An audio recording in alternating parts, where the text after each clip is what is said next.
Hola, ¿cómo están?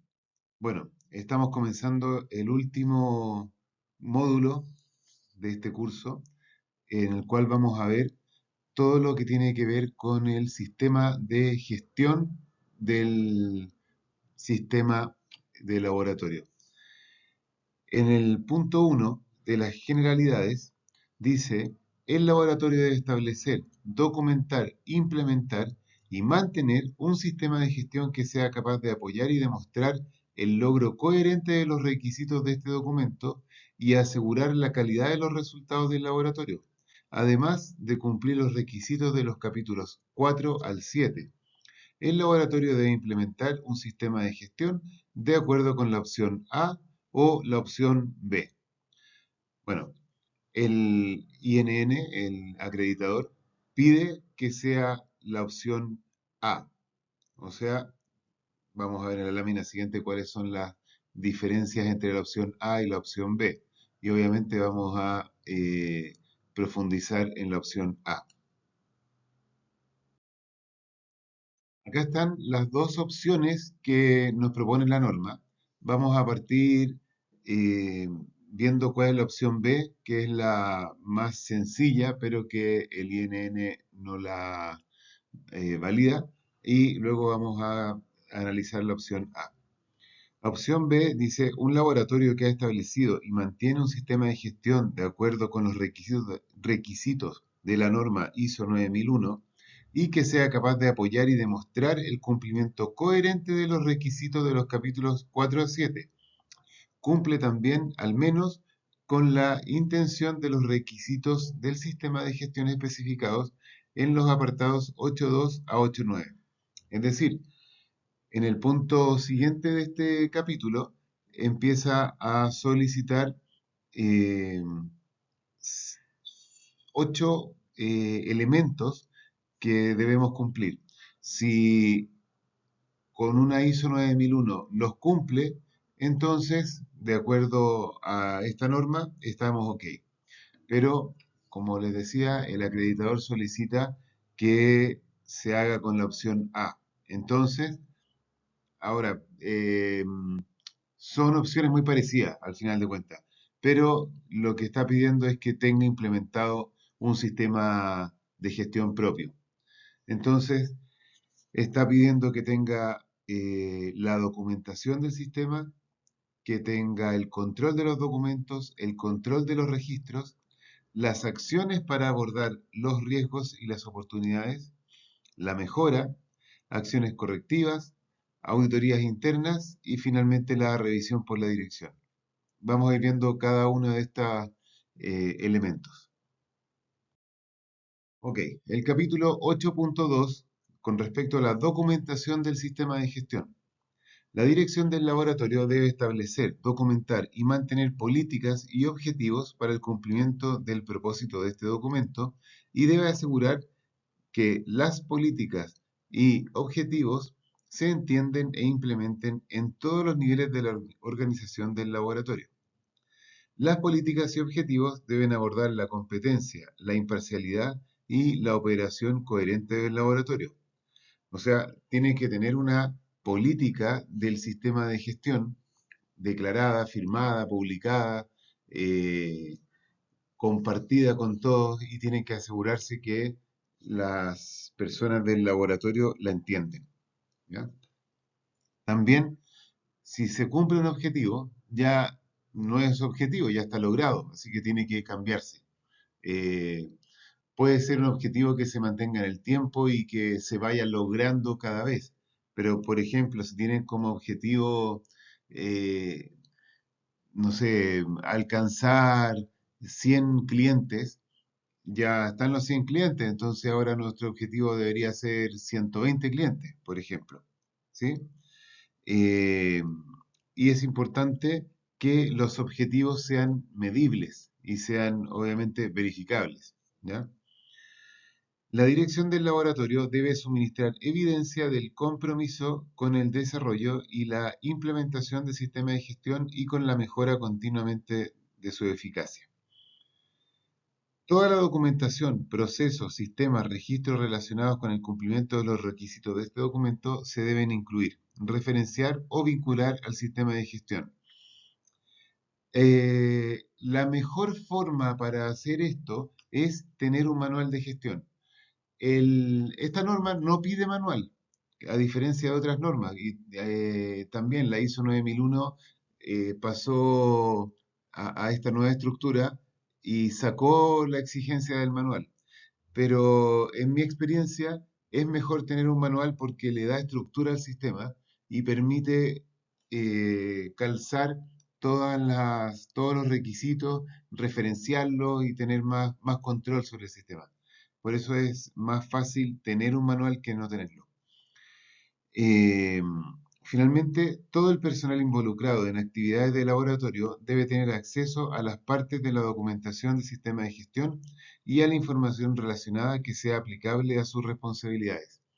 Esto ya se los había comentado en un par de capítulos atrás, que las personas tienen que tener acceso, ya sea en forma electrónica o en forma impresa, a la documentación necesaria para poder hacer su trabajo.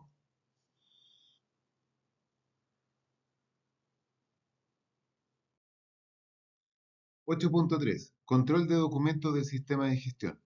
El laboratorio debe controlar los documentos, ya sean internos o externos, relacionados con el cumplimiento de este documento.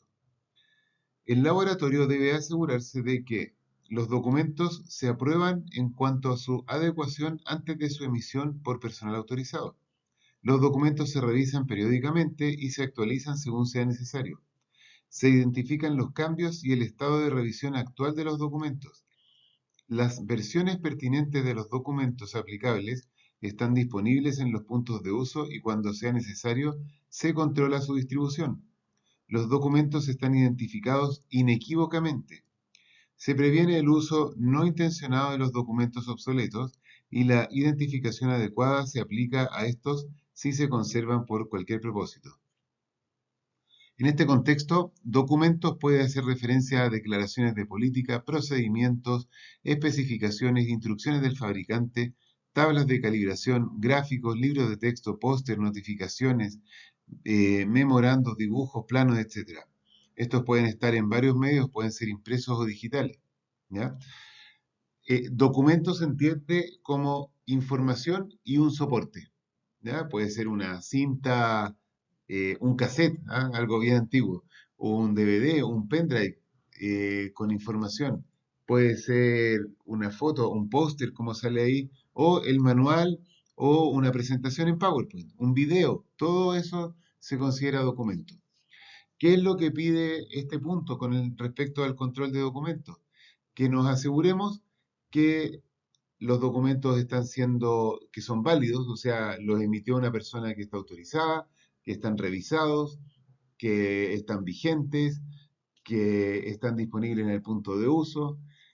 Y esto lo controlamos generalmente con una matriz de documentos, que ustedes la deben tener, podrían revisarla, ver cuándo corresponde revisar documentos, si están todos vigentes, por ejemplo, si la persona eh, que los revisó, que los emitió o que los validó es la que está autorizada para hacerlo.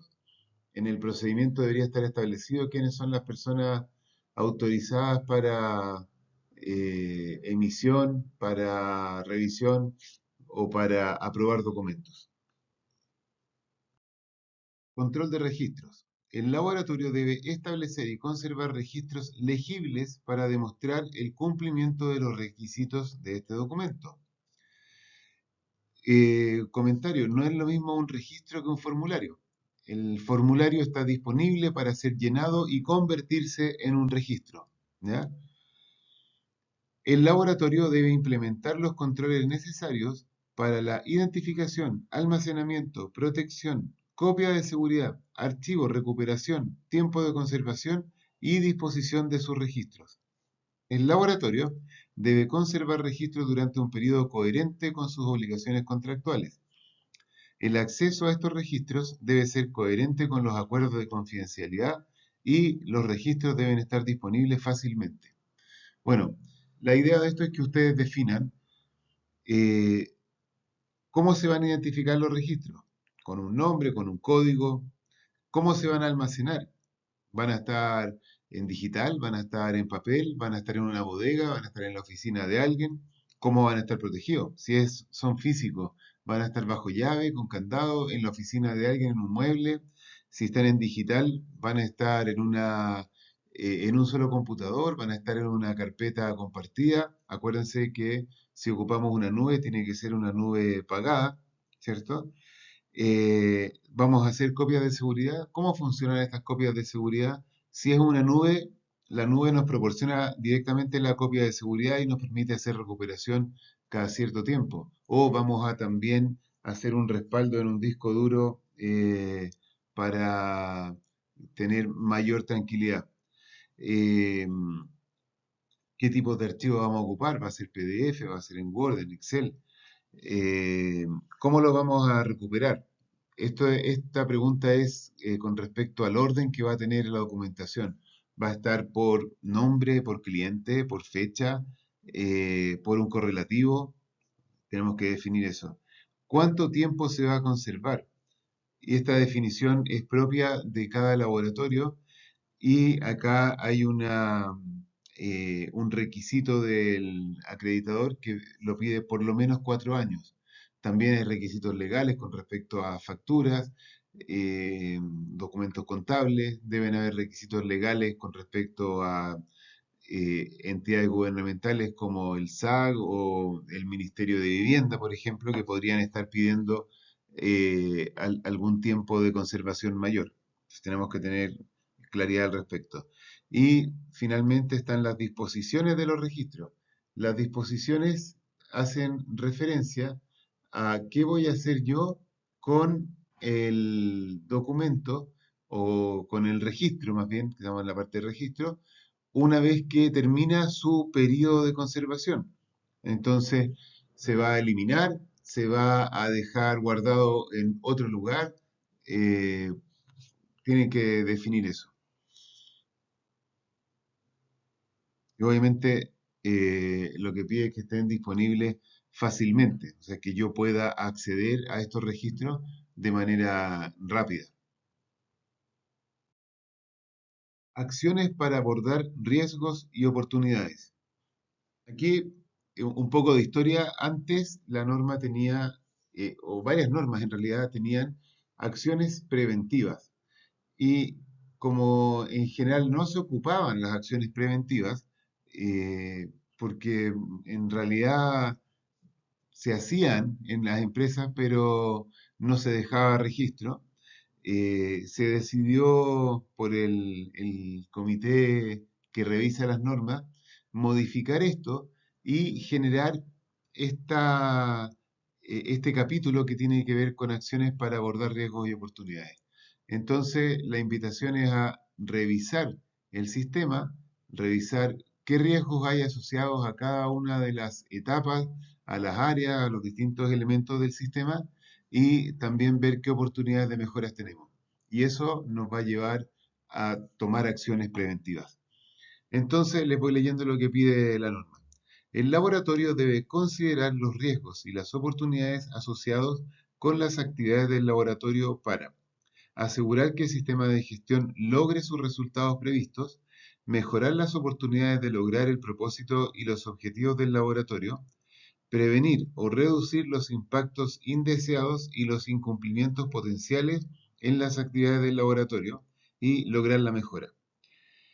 852. El laboratorio debe planificar las acciones para abordar estos riesgos y oportunidades, la manera de integrar e implementar estas acciones en su sistema de gestión y evaluar la eficacia de estas acciones. Finalmente, el 853, las acciones tomadas para abordar los riesgos y las oportunidades deben ser proporcionales al impacto potencial sobre la validez de los resultados del laboratorio.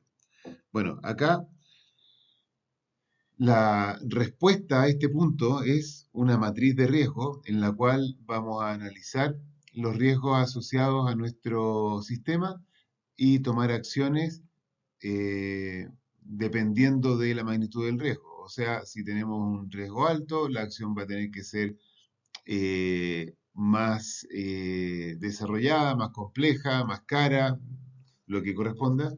Si el riesgo es bajo, probablemente vamos a monitorear solamente que el riesgo esté controlado.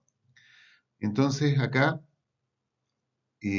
ustedes deberían tener su matriz de riesgo y estarla revisando por lo menos una vez al año cada 12 meses. Bueno, acá hay una pequeña tarea, elaborar una matriz de riesgo y oportunidades. Si ustedes ya tienen su matriz de riesgo, les pido revisarla, ver eh, qué pasa con los riesgos, con las oportunidades dentro de su organización. Quizás hayan cambios con respecto a la última versión. Les dejo la tarea de revisar todo esto y si encuentran alguna desviación, alguna situación que se pueda mejorar, que tomen acción al respecto. Obviamente todo eso tiene que quedar documentado. 8.6. Mejora. El laboratorio debe identificar y seleccionar oportunidades de mejora e implementar cualquier acción necesaria. Bueno, esto se puede hacer directamente en la misma matriz anterior y agregar las oportunidades que vayan detectando y tomar acción para hacer esas mejoras. 8.6.2. El laboratorio debe buscar la retroalimentación, tanto positiva como negativa, de sus clientes. La retroalimentación se debe analizar y usar para mejorar el sistema de gestión, las actividades del laboratorio y el servicio al cliente. Esta mejora está asociada a lo que los clientes nos transmiten y esto puede ser por correo, por una reunión, por distintos medios que el cliente considere válidos. Puede ser incluso a partir de las quejas que vimos en el capítulo anterior. Ahora, hay una herramienta que se usa en prácticamente todas las empresas para la retroalimentación del cliente y es la encuesta. Entonces, una vez al año se manda una encuesta a los clientes para saber qué les pareció nuestros servicios, en qué podríamos mejorar y todo esto debemos tomarlo, analizarlo y tomar acción para mejorar nuestro sistema. 8.7. Acciones correctivas. Cuando ocurre una no conformidad, el laboratorio debe reaccionar ante la no conformidad según sea aplicable, emprender acciones para controlarlas y corregirlas, hacer frente a las consecuencias. O sea, lo primero es eh, hacer la corrección en el momento, ¿cierto? Evaluar la necesidad de acciones para eliminar las causas de la no conformidad, con el fin de que no vuelva a ocurrir ni que ocurra en otra parte mediante la revisión y análisis de la no conformidad, la determinación de las causas de la no conformidad, la determinación de si existen no conformidades similares o que potencialmente puedan ocurrir. O sea, hacer el análisis de por qué sucedió esto, cuáles son las causas que llevaron a que esta no conformidad se produjera. Luego, implementar cualquier acción necesaria. Esta acción puede ser una capacitación, cambiar una máquina, generar una mejor documentación, distintos elementos que apuntan a asegurar que esta no conformidad no vuelva a suceder. Revisar la eficacia de cualquier acción correctiva tomada. O sea, una vez implementada, ver si fue satisfactoria esta implementación. O sea, no se vuelve a producir la no conformidad. Si fuera necesario, actualizar los registros y las oportunidades determinadas durante la planificación. Tenemos que revisar nuestro sistema, ver si hay cambios que debemos hacer producto de esta acción correctiva. Y finalmente, del 871, si fuese necesario, realizar cambios al sistema de gestión. 872. Las acciones correctivas deben ser apropiadas a los efectos de las no conformidades encontradas, o sea, apropiadas en forma y fondo. Deben ir a atacar las causas de las no conformidades detectadas y aquí se aplica un poco el concepto de no matar una mosca con un cañón, ¿cierto? Y tampoco hacer acciones que son sutiles o superficiales para problemas que sí son importantes. El laboratorio debe conservar registros como evidencias de la naturaleza de las no conformidades, las causas y cualquier acción tomada posteriormente. También los resultados de cualquier acción correctiva. Para esto tenemos generalmente un registro de acción correctiva o un registro de no conformidad con el cual trabajamos para gestionar cualquier desviación y nos permite ir dejando evidencia de todo el proceso que llevamos a cabo. En las láminas siguientes vamos a revisar un poquito más en detalle lo que tiene relación con las acciones correctivas, porque siempre es un punto un poco débil, porque se pide más que lo que está solamente descrito aquí en la norma. Entonces vamos a revisar un poco más en detalle cómo manejarlas correctamente. Primero, un flujograma para entender cómo funciona esto. ¿Cómo funciona una acción correctiva? Primero tenemos una no conformidad. Esta no conformidad va a generar una acción inmediata para solucionar esta no conformidad puntualmente. Y nos vamos a preguntar, ¿es necesario hacer una acción correctiva? Si no, se cierra el registro. Esto es una decisión que tiene que ser evaluada. No es que me tincó hacerlo así o no, sino que tiene que ser evaluado. Y si aplica hacer una acción correctiva, bueno, tenemos que hacer una investigación de causas, luego definir las acciones correctivas que correspondan, determinamos plazos, recursos, responsables, ¿cierto? Eh, Hacemos evaluación de riesgo si es que aplica, seguimiento de la implementación, o sea, antes de verificar si fue eficaz, tenemos que hacer seguimiento de que se haya implementado correctamente como se estableció. Y finalmente, si es eficaz, se cierra la acción. Pero si no es eficaz, tenemos que volver atrás a hacer una investigación de causa, porque quiere decir que la investigación no fue bien hecha y entonces el resultado, por supuesto, no fue el esperado. Ahora, ¿qué pasa en el otro camino? Cuando tenemos acciones para abordar riesgos y oportunidades.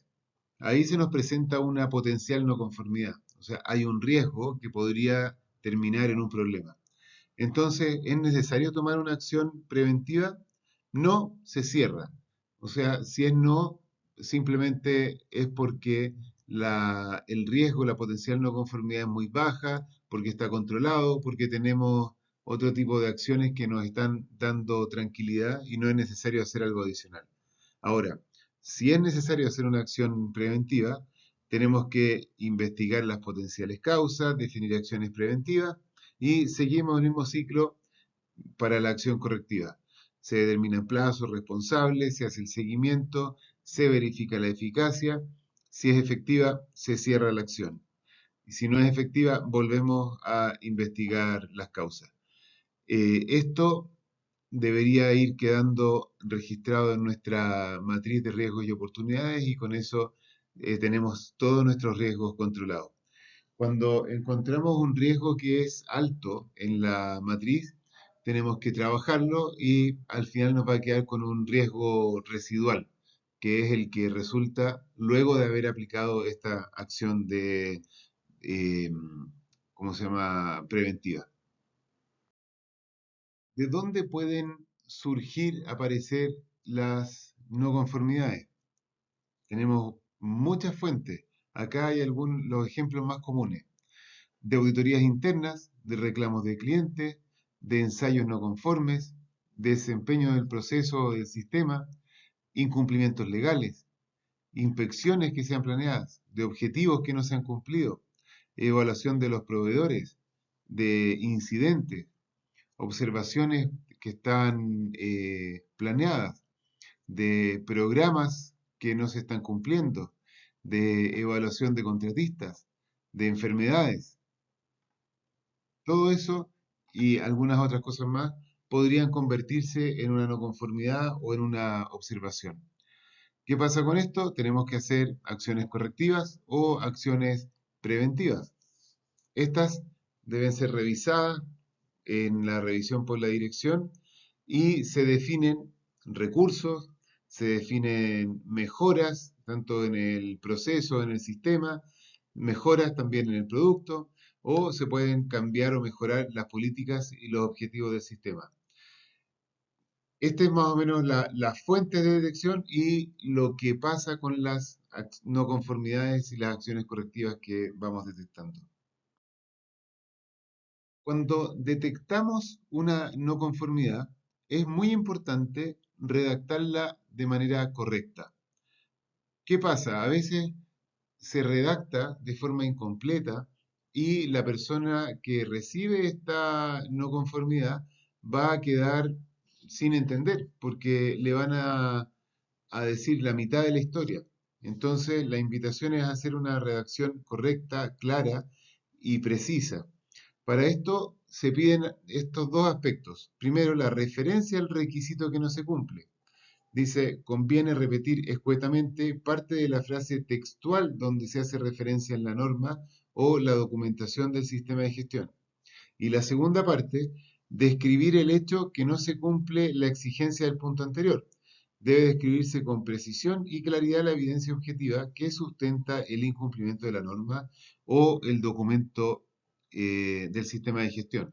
O sea, podemos tener una no conformidad con respecto a un procedimiento o al manual o a un instructivo. No siempre la no conformidad está asociada a un punto de la norma. ¿Ya? Eh, Aquí hay dos ejemplos. El primero, el ítem 823 de la ISO 17025-2017 dice que la política debe incluir un compromiso de mejorar continuamente su eficacia.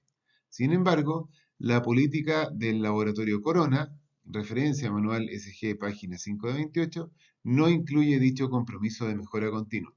Se fijan, ahí están los dos elementos. Por un lado, lo que pide la norma y por otro lado, lo que está haciendo el laboratorio en este caso.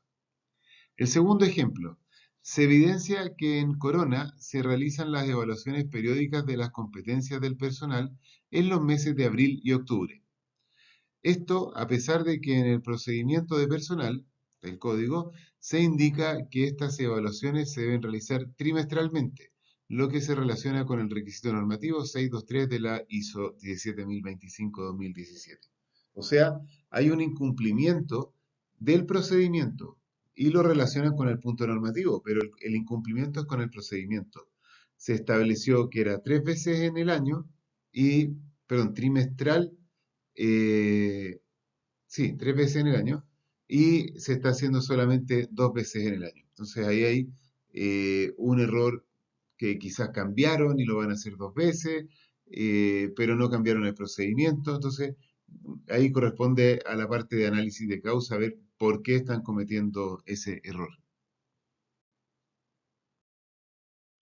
Luego de redactar bien la no conformidad, luego de hacer la corrección inmediata, de resolver el problema inmediato que tenemos frente a nosotros, tenemos que hacer el análisis de causa. Para hacer el análisis de causa, no basta con decir yo creo que pasó por tal tema o pasó tal cosa. No, el análisis de causa debe ser hecho con alguna metodología válida. Acá yo les voy a presentar tres metodologías que les van a dar alguna idea o facilidad para hacer un buen análisis de causa. Entonces, la primera de estas es el diagrama de causa-efecto o también se llama espina de pescado. ¿Cómo funciona esto? Primero se identifican las causas más probables, se van poniendo en las espinas principales y luego vamos agregando otras causas asociadas a estas causas principales y vamos a ir encerrando en un círculo o marcándolas de alguna manera para decir esta es la causa más probable. ¿Ya? Hay un ejemplo en la lámina siguiente. En este ejemplo tenemos un problema que es la torta se quema en el horno. Como acción inmediata podemos ir a comprar una torta al supermercado, pero esa no puede ser nuestra solución permanente porque para algo tenemos un horno y sabemos hacer torta.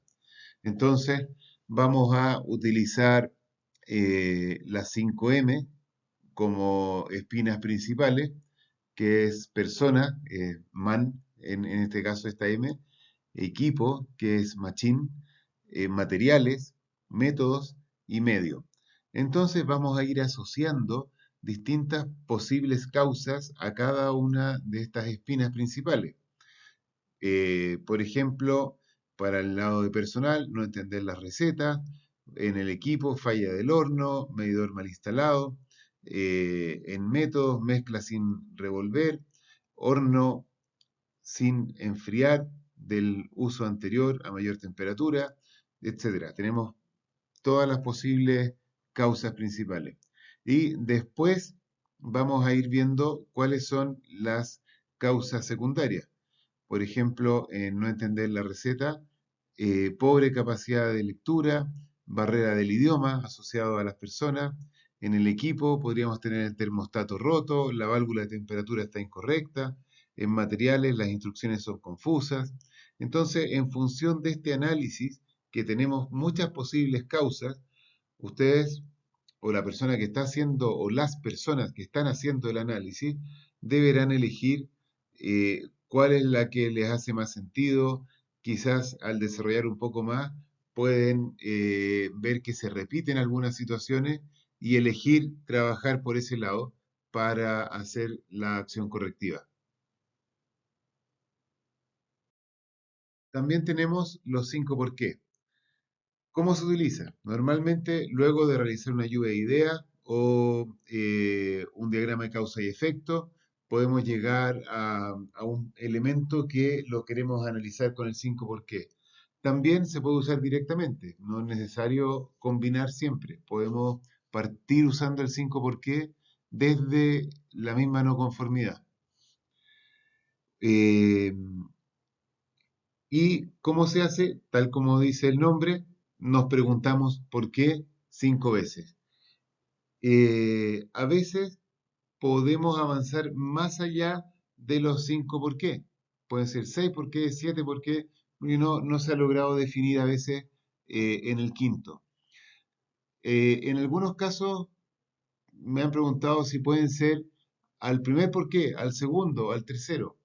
En general no. Es muy raro que en el tercer por qué ya tengan la respuesta.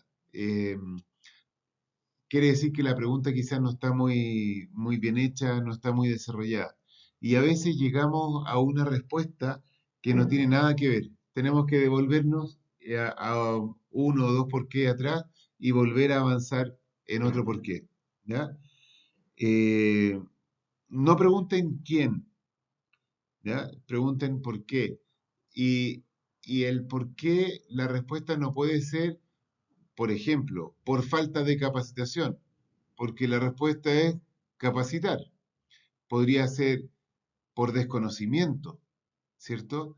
Y el desconocimiento se puede lograr con capacitación, se puede lograr con un procedimiento, con un manual o traducir un manual, ¿cierto?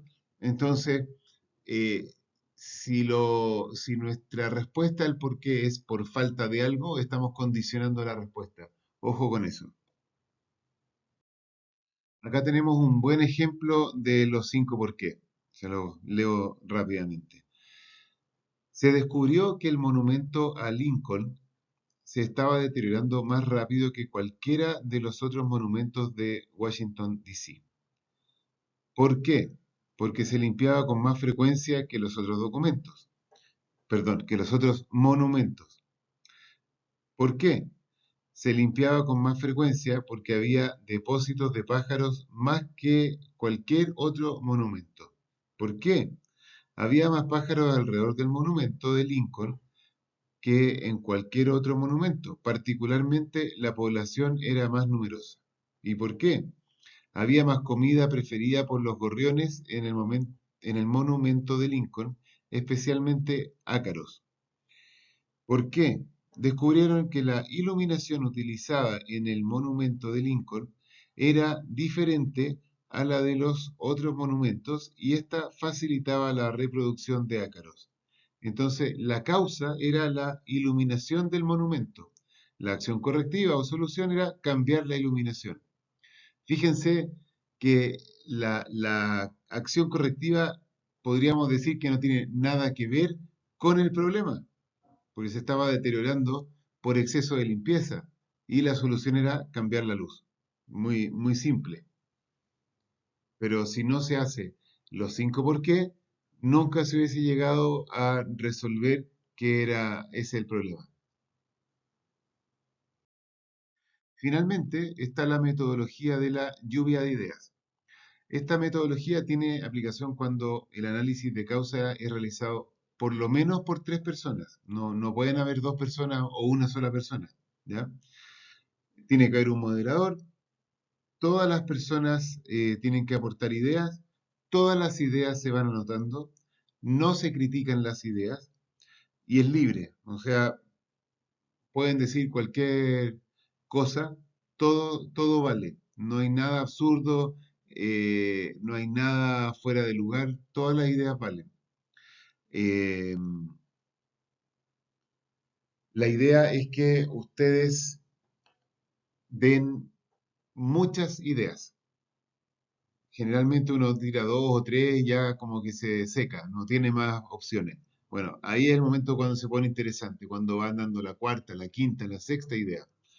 Después, todas las ideas que se entregaron por todos se van agrupando por afinidad y se va a seleccionar la más importante, la más representativa y con eso ya podríamos tener mayor claridad cuál es la causa origen del problema. Y obviamente vamos a redactar este análisis de causa y proponer acciones para hacer la corrección, para eliminar la causa del problema. Es una herramienta dinámica, fácil de usar, pero les recomiendo tener ojo en no caer en criticar las ideas que se le ocurren a otros y, y hacer o sea, y no proponer soluciones, sino que proponer causas. Eso es lo que estamos haciendo en este momento. También podemos hacer una lluvia de ideas para soluciones, pero no mezclen las soluciones con las causas, ¿ya? Eso es importante. Ok, vamos al capítulo 8.8 de las auditorías internas. El laboratorio debe llevar a cabo auditorías internas a intervalos planificados para obtener información acerca de si el sistema de gestión es conforme con los requisitos del propio laboratorio para su sistema de gestión, incluidas las actividades del laboratorio y los requisitos de esta norma. Se implementa y se mantiene eficazmente. Cuando habla de intervalos planificados, se refiere a que tiene que hacerse una auditoría al menos cada 12 meses. ¿Ya? El laboratorio debe planificar, establecer, implementar y mantener un programa de auditoría que incluya la frecuencia, los métodos, las responsabilidades, los requisitos de planificación y presentación de informes que debe tener en consideración la importancia de las actividades del laboratorio involucradas, los cambios que afectan al laboratorio y los resultados de las auditorías previas. O sea, tenemos que definir cuántas auditorías vamos a hacer en el año. ¿Por qué vamos a hacer esa cantidad de auditorías? ¿Por qué vamos a auditar un área y no otra? Eh, Todo esto tiene que estar relacionado con la importancia del área, con los problemas que podríamos haber tenido, con resultados de auditorías anteriores, con distintos elementos que, de acuerdo a un análisis, nos defina qué área debemos auditar una, dos, tres veces en el año. Definir los criterios de auditoría y el alcance de cada auditoría. Bueno, los criterios de auditoría y el alcance están relacionados con el alcance del sistema y con las normas que están implementadas. Asegurarse que los resultados de las auditorías se informen a la dirección pertinente. O sea, una vez hecha la auditoría, todo el proceso debe informarse a la dirección o a la alta dirección el resultado y también a las distintas áreas donde se detectaron las desviaciones para que puedan hacer las correcciones correspondientes. Implementar las correcciones y las acciones correctivas apropiadas sin demora indebida. O sea, cada área debe trabajar sobre los hallazgos para hacer las mejoras en sus áreas. No hay un plazo determinado, pero se define como sin demora indebida, o sea, tomarle el peso al hallazgo y hacer la mejora eh, en el menor tiempo posible. Y conservar los registros como evidencia de la implementación del programa de auditoría y de los resultados de la auditoría. O sea, tenemos que tener registros del programa de auditoría, el plan de auditoría, las entrevistas, los checklists o listados de verificación, las acciones correctivas, las no conformidades, todos los elementos que conforman el proceso de auditoría deben quedar como registros, como evidencia. Finalmente está el punto respecto de las revisiones por la dirección. La dirección del laboratorio debe revisar su sistema de gestión a intervalos planificados, con el fin de asegurar su conveniencia, adecuación y eficacia, incluidas las políticas y objetivos establecidos relacionados con el cumplimiento de este documento. O sea, hay una serie de elementos que la alta dirección debe revisar y debe tomar decisiones de mejora sobre estos elementos. Esta revisión debe ser cada 12 meses también. ¿Qué elementos de entrada debe revisar o deben revisarse en esta reunión? Voy leyéndolos. Cambios en las cuestiones internas y externas que sean pertinentes al laboratorio. Cumplimiento de objetivos. Adecuación de las políticas y procedimientos. Estado de las acciones de revisiones por la dirección anterior. Perdón. Estado de las acciones de revisiones por la dirección anteriores. Resultado de auditorías internas recientes, acciones correctivas, evaluaciones por organismos externos, cambios en el volumen y tipo de trabajo o en el alcance de actividades del laboratorio, retroalimentación de los clientes y del personal, quejas, eficacia de cualquier mejora implementada, adecuación de los recursos, resultados de la identificación de los riesgos, resultados del aseguramiento de la validez de los resultados y otros factores pertinentes, tales como las actividades de seguimiento y la formación. Acá está un listado de lo que es obligatorio tener. Pueden haber más elementos y es recomendable ir incorporando elementos a las revisiones que nos aseguren que nuestro sistema funcione. Eh, Puede ser estado de verificación de los documentos, revisión de respaldos de los registros, todas las cosas que ustedes puedan eh, de alguna manera revisar para que les dé cuenta que el sistema está funcionando bien en su totalidad. Finalmente, las salidas de la revisión por la dirección deben contener al menos la eficacia del sistema de gestión y de sus procesos. De alguna manera debe declararse que, en conclusión, de acuerdo a lo analizado, se considera que el sistema sigue siendo eficaz y bla, bla, bla, y ponen algo que sea, eh, que dé cuenta de que se revisó todo. La mejora de las actividades del laboratorio relacionadas con el cumplimiento de los requisitos de este documento. O sea, qué mejoras se van a hacer, eh, cuáles son las acciones, las necesidades de recursos que se van a necesitar para hacer estas mejoras y si es que hay que hacer algunos cambios, deben identificarse también cuáles son estos cambios que se van a hacer, quiénes son las personas que van a estar a cargo de hacerlo, cuáles son los plazos para hacer estos cambios. Si los objetivos se cumplieron, hay que definir nuevos objetivos. Si no se cumplieron, tenemos que ver qué pasó y hacer mejoras para poder cumplirlo. Tenemos hallazgos de no conformidades que tenemos que terminar de corregir. Tenemos quejas de clientes que se deben trabajar. Tenemos eh, el resultado de evaluación de satisfacción del cliente que nos da cuenta de un par de elementos que tenemos que corregir. O sea, ahí tenemos algunos ejemplos de salidas de la revisión por la dirección que tenemos que dejar por escrito para poder darle seguimiento. Bueno, con esto termina el curso y luego viene la revisión de las tareas que hemos estado haciendo y finalmente la evaluación para ver si aprendieron algo o no. Muchas gracias.